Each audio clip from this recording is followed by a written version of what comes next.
Shannon. Welcome back to my channel. If you are new, please hit that subscribe button because I bring you new DIYs, tutorials, and new inspiration every single Monday, Wednesday, and Friday. And I am so super excited to be teaming up with DIYvinci.com to be bringing you today's tutorial and project. So let's go ahead and get started.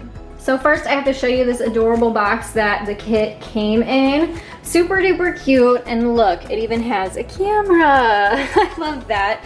But I thought this would be so fun. You could color this and then you can save it and use it to put your art supplies in, your craft supplies in. So you don't necessarily even just have to throw this away, but it's got DIYvinci.com on the front. And then I wanted to open it up so you could see what was inside. So of course, the directions. This is the DIY Rustic Chalk Art Kit. So there's just a couple pages of directions. I love that it comes with pictures, not just written, but also photo details of the steps that we need to do to create this project. It also comes with some bubble wrap so everything stays nice and packaged so it doesn't break. Also, what I see on top here are some paint brushes. So there's actually 4 in here, and one of them is a larger size. There's also this really nice slice of wood. So I love that it has the live edge on there. There's also this spool, which there's quite a bit on here. It is called macrame cord, and there is 50 yards. There's also this beautiful stencil. This is by Martha Stewart Crafts. So actually, it says that there are 14 designs, so there's more than one. So you have plenty of options here of how you could really make this special and unique and custom to match your decor and your own taste. So I opened up this bubble wrap baggie here so I could show you the paints that came with this. This is Decor Dura Clear Gloss Varnish, and then we have 3 colors of the Folk Art Home Decor Chalk Paint, and I've used this before. I love this paint. This is great stuff. So we have the colors Sage, Vintage Victorian, and Rich Black.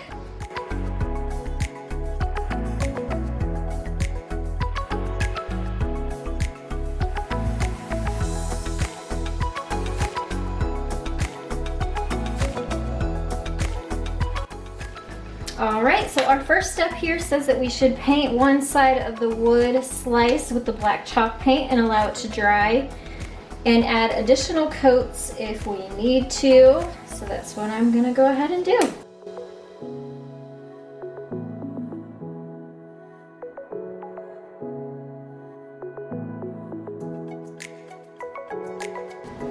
So I ended up giving my wood slice 2 coats of the black chalk paint. That seemed to cover it really well and seemed to be enough. And now is the part where we can really get creative. So our kit came with 2 different stencils here. I'm going to use this one. These are actually adhesive backed stencils, which I love too.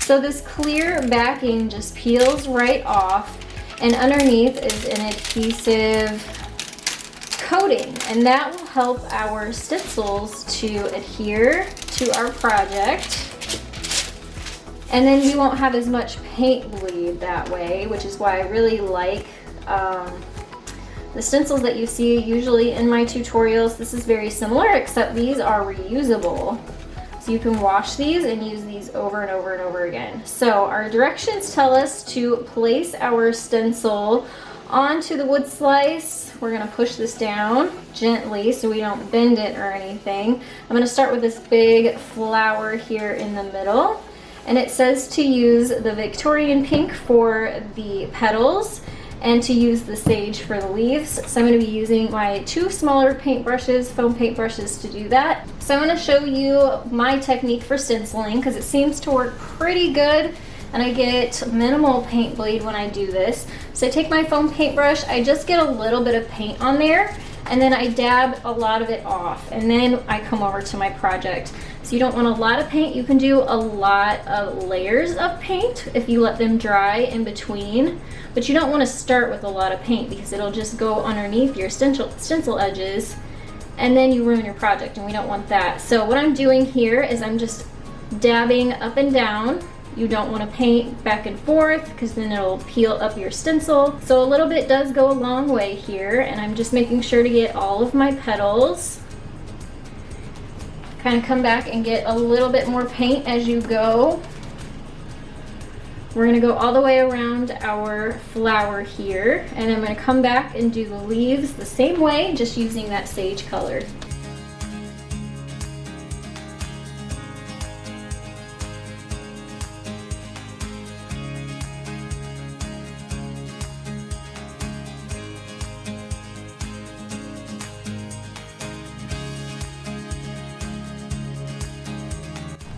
All right, so what I did is I added 2 coats of paint to make sure I had good coverage. Let it dry in between. Now I'm gonna remove my stencil. Make sure the paint is completely dry before I reposition my stencil so I can add a couple more little flowers here and there.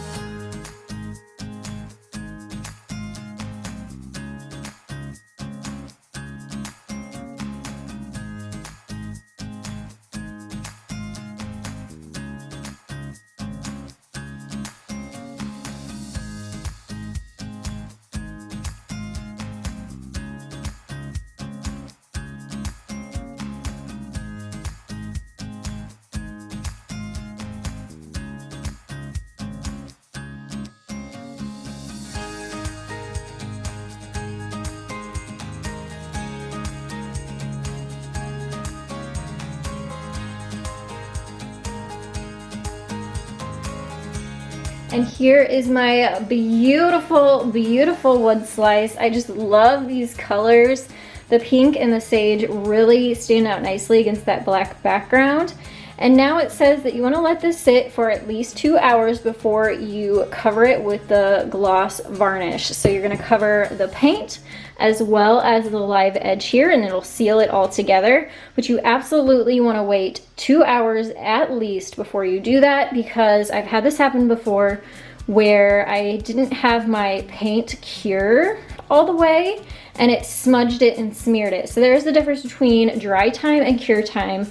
Cure time will actually have your paint harden. So if your paint is soft at all, even if it's dry, it will smudge, and we do not want that at all.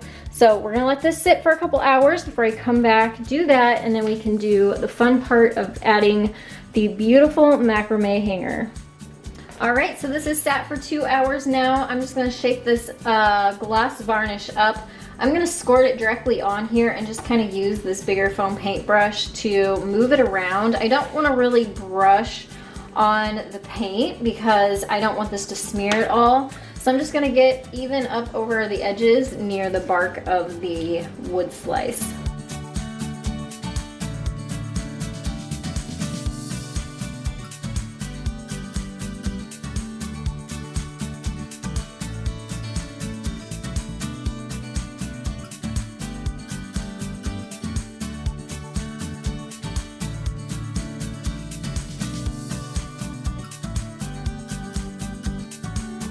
All right, now we're gonna work on the cute little hanger that our wood sits into. So it says we need to cut 8 pieces of our macrame cord that was included in the kit down to 70 inches long. So I have my tape measure out here. I have it set to 35 inches so I can double it up instead of having this pulled all the way out to 70 inches.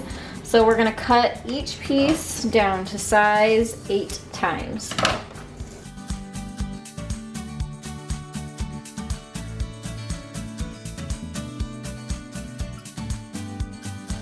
All right, so I have all 8 of my pieces cut here. I gathered them up and sort of grabbed the tails all together so I could find the middle of my bundle. And what we're gonna do is we're going to measure about 3 inches from the middle here. So about right here. And we're going to move this over, and that's gonna be our top for right now.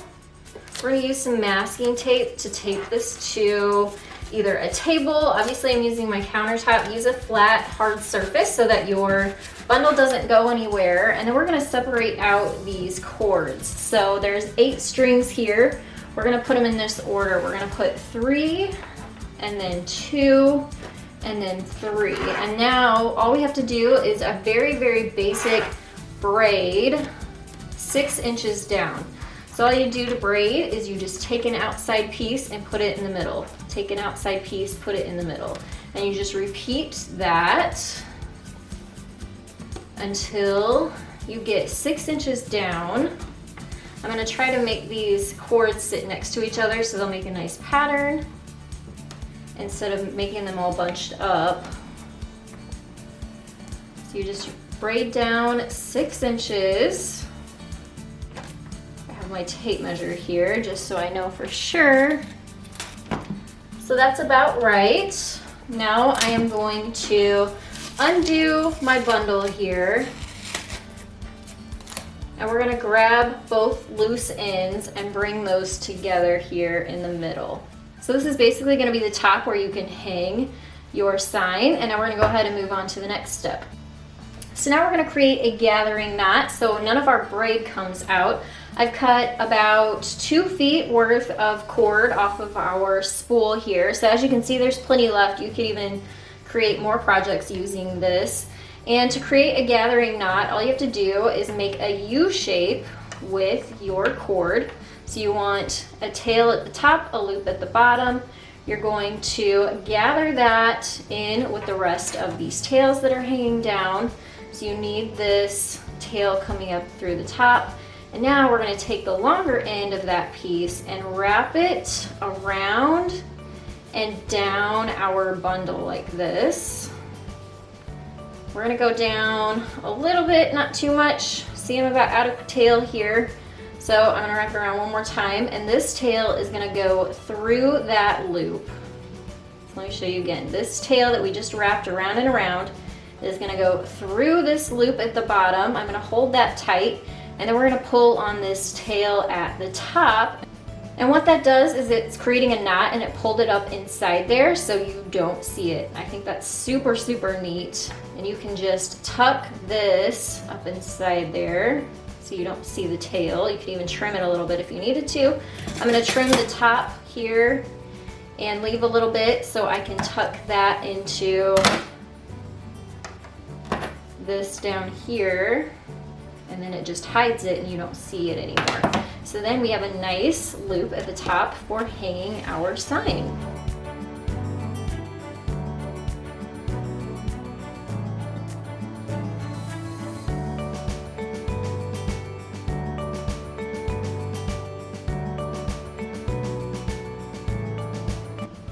All right, so now we need to bring our wood piece out because we're actually going to make sort of like a hammock for this to sit in. So what we need to do is to separate our strands. You want 8 on one side and 8 on the other, and 8 on this side. And we are going to separate each one of these strands into 4 and 4. So 4 of these are gonna go on the back and 4 of them are gonna go on the front. So as you can see, I have 4 groups of 4. I'm gonna set this wood disc on top here. So 4 go on the bottom, and then 4 are gonna go on the top here. I wanna make sure this is pushed up towards the top, like so. So now let's work on this side over here. We want to combine the front pieces with the back pieces and make a braid. So some of these we need from the front in one hand, some from the front and the back in our other hand, and then some in the middle for our middle braid piece. All right, so I have 3 strands here, 2 in the middle, 3 on this side. We're kind of gonna work from about here down. So all you have to do is start braiding those pieces together. Kind of want to make them a little bit tight so that they gather nicely. And then we'll go back and we'll do some arranging of our cords when we're all finished. But right now we're just going to get these braids and get our wood piece secured in there. All right, so I have this side, and I'm gonna go ahead and do the same thing on this side.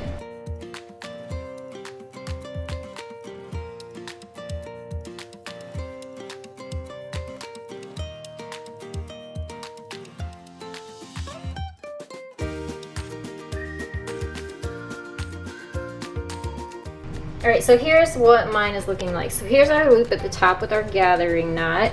And then I started to braid about halfway down. It kind of helps if you turn this sideways and kind of braid off of the side like that, instead of braiding down this way, which is really the way it's going to end up going. You just want to make sure that you keep those 4 strings in the front and 4 in the back so that it's got the wood sandwiched in between there. So now that I have my braids on each side, we're gonna gather these on the bottom here. Make a little hammock for our wood. Isn't that cute? Oh my gosh, it looks so cute. And then we're gonna do the same thing with the gathering knot again at the bottom. And then I'll show you what to do after that.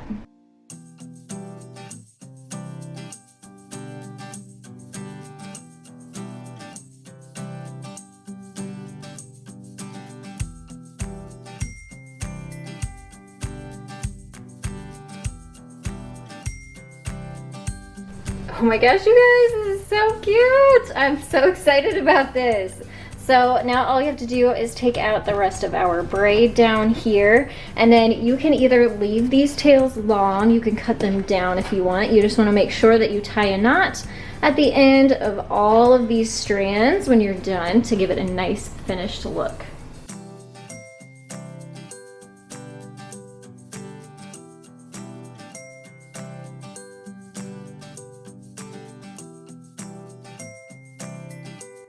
All right, before I go hang this up and beautify it and style it so it looks super pretty, even though it does already just sitting here, I did want to say reasons I absolutely love this, because I absolutely do love this.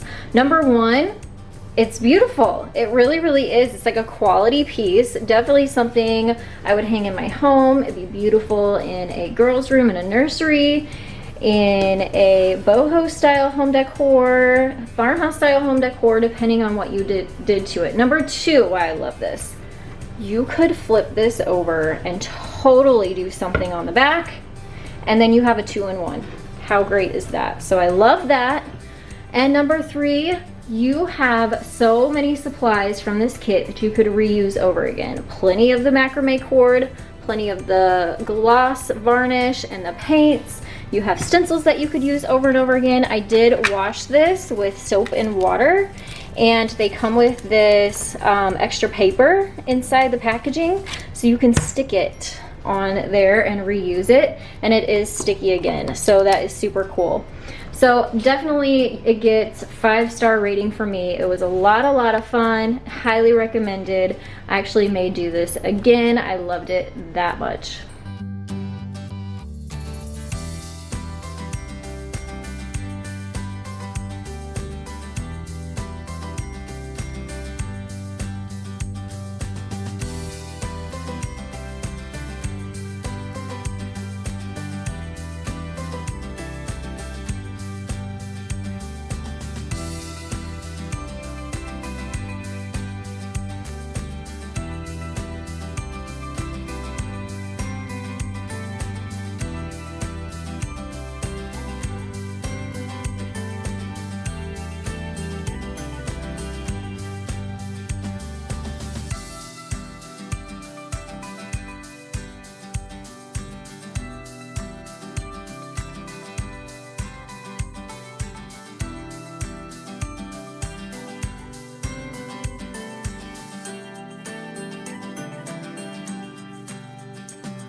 much fun creating this project. It was super simple. I love that they include everything. They make it super easy, and you definitely get a beautiful result. So thank you so much to DIYvinci.com for sponsoring today's video. They are offering all of my viewers a 15% off discount code if you'd like to recreate this project for your own home as well, and I'll link that down below. Don't forget to click that subscribe button, and I have more DIY tutorials in the link next to me. Thanks so much for watching, and I'll see you next time. Bye everyone.